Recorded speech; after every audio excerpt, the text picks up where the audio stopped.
Hey, what's up guys? This is Justin from Extreme Health Radio, and we've got a great question from a longtime listener named Tom, and he wants to know about the whole idea of diagnosing the body. And he was written a big long email about diagnosis and something that happened in his family in terms of their reaction to the doctor letting his mom know that her body had cancer. And so he was wondering what my thoughts were about this. And so it's an interesting question, and it's an interesting topic because the whole idea of a diagnosis is fascinating to me. It's really, really fascinating. And I think when you look into it, it becomes something that becomes deeper and deeper as you look into the diagnosis, what it means to get a diagnosis. And there is a human side, there's a human element to all of this too. When your doctor sort of stands over you in that white lab coat and tells you that I've got bad news and tells you that you have XYZ disease, let's use cancer because cancer is a big buzzword. Cancer is a word that they've injected a lot of fear into, and then they give that fear-based label.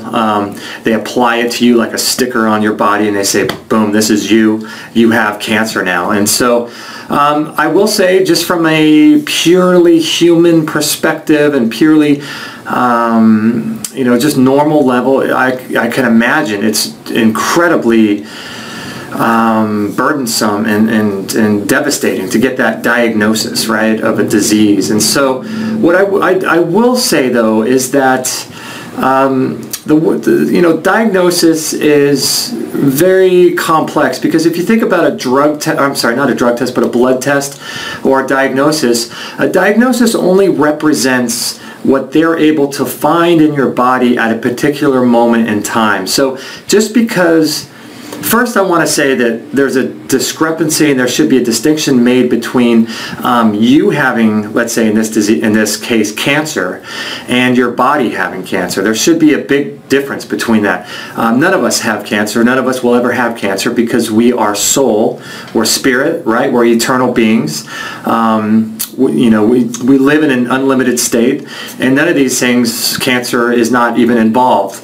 Cancer only applies if you have a physical human body, or if you're a mammal of some kind, you have a physical corporeal body. So none of us could ever have cancer. So that's the first distinction we need to make, is that I can never be diagnosed with cancer. It's just not possible. You can never be diagnosed with cancer. It's not possible. Our bodies, yes, they can be diagnosed with cancer. So we need to make sure that we recognize the distinction that we are not our bodies. Our bodies are a spacesuit. They're given to us for a limited amount of time. We get to run around and experience other corporeal objects on the earth using our physical low base vibrational space suits or earth suits called our bodies. And so when you recognize that, that's the step number one. Step number two is also, anytime you get a blood test or any time you get a diagnosis, just recognize that that was a sort of a physical marker of some imbalance in the body that happened at a particular time.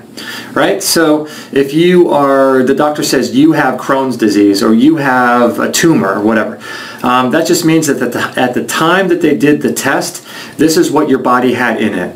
But our bodies are dynamic. Our bodies are always changing. Our bodies are able to heal spontaneously. There's a great book by Lissa Rankin about this, not called The Fear Cure. It's called I forget what it's called. I'll put a link to it below, but there's a great book on this, Spontaneous Healing. And Dr. Andrew Weil wrote a book called Spontaneous Healing. And our bodies are able to do extraordinary things at the drop of a hat. And so a simple or a test that shows that your body has a physical marker doesn't necessarily mean that you have that going on in your body at this moment in time as you're watching this video. It's impossible to know if those two things are existing, because otherwise you would have to get tested every moment to find out if your body still has that, quote, tumor. So recognize that it's possible for your body to get rid of these sort of challenges spontaneously. It's possible, right? So as long as you hold in your mind that possibility, then it sort of opens you up to other ideas and other modalities of healing. So A diagnosis itself is almost, what is the doctor's sort of creed, is to, above all else, do no harm. When a doctor stands over you in that authoritative way, with all of his placards on the wall behind him in that white lab coat, while he's standing over you, and he says that you have cancer now, you know, it's very, very devastating. It's very much, if you could measure, if it were possible to measure the immune system at the time that he told you those words, it would, I'm sure, just drop dramatically. Your immune system would probably drop by 50 or 60% just at the very moment he told you that.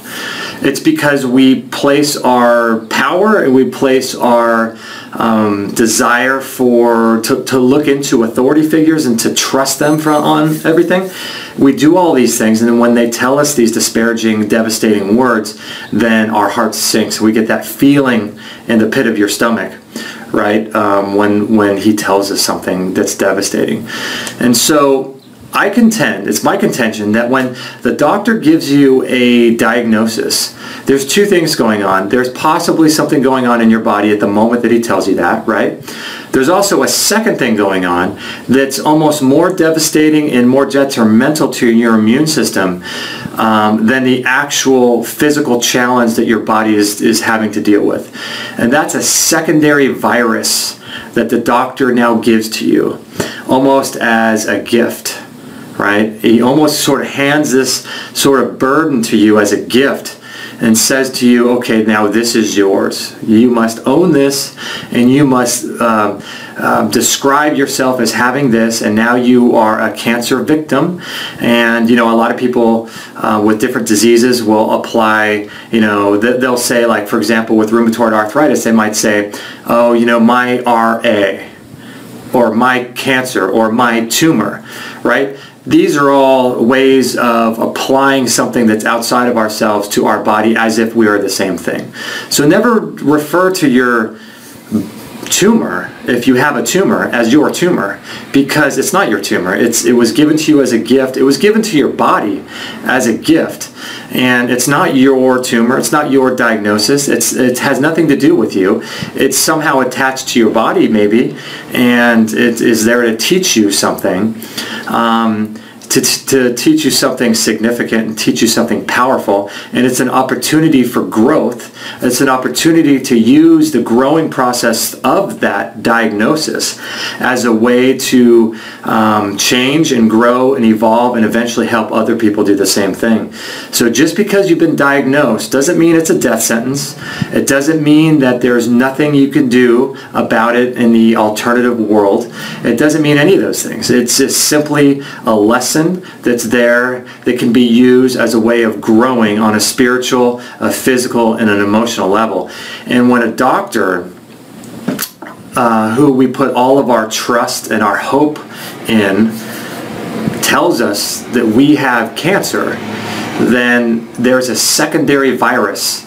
So let's say it's true that our body has a tumor that we call cancer, right? It's again, recognize it's not us. We don't have cancer. Our body has that challenge at the moment, right? But our body has this tumor, let's say.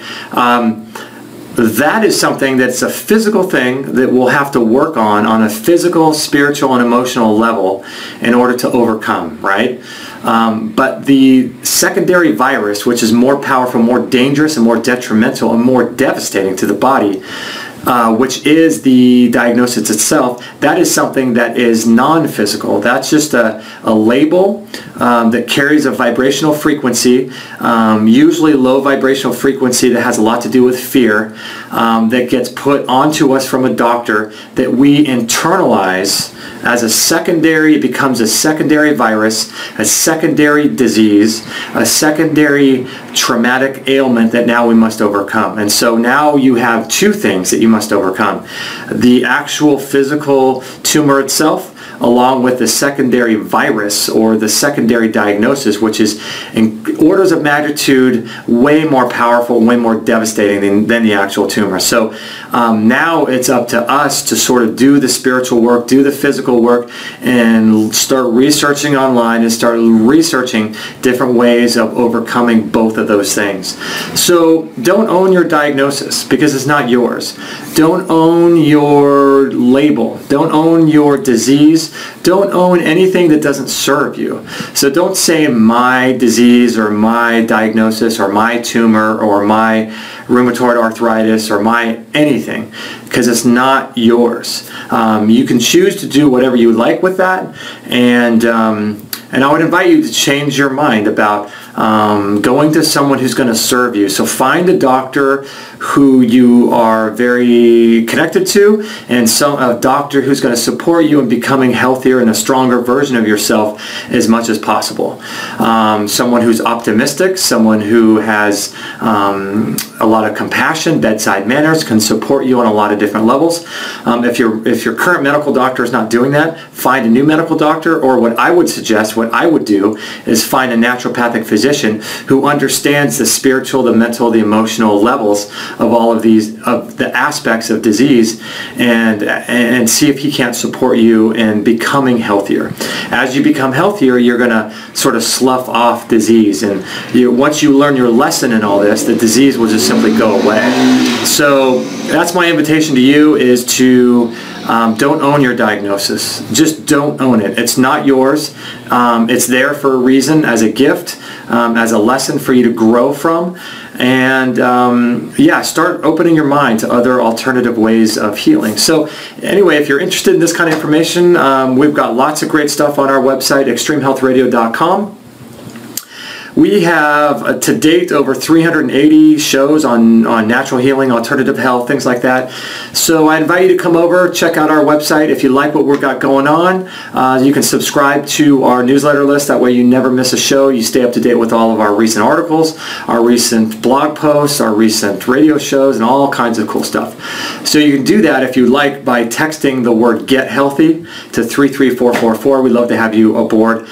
There's thousands of people that have done it, and it's just a great community of lots of really awesome people, and we have shows every Friday. So anyway, I hope this video served you, and I hope that you find empowerment and you find a doctor that will help serve you in becoming more healthy and all that. So I appreciate you watching this video. Don't forget to subscribe below, comment, thumbs up, share it with your friends. I appreciate that a lot, and thanks for watching. We'll catch you guys on the next video.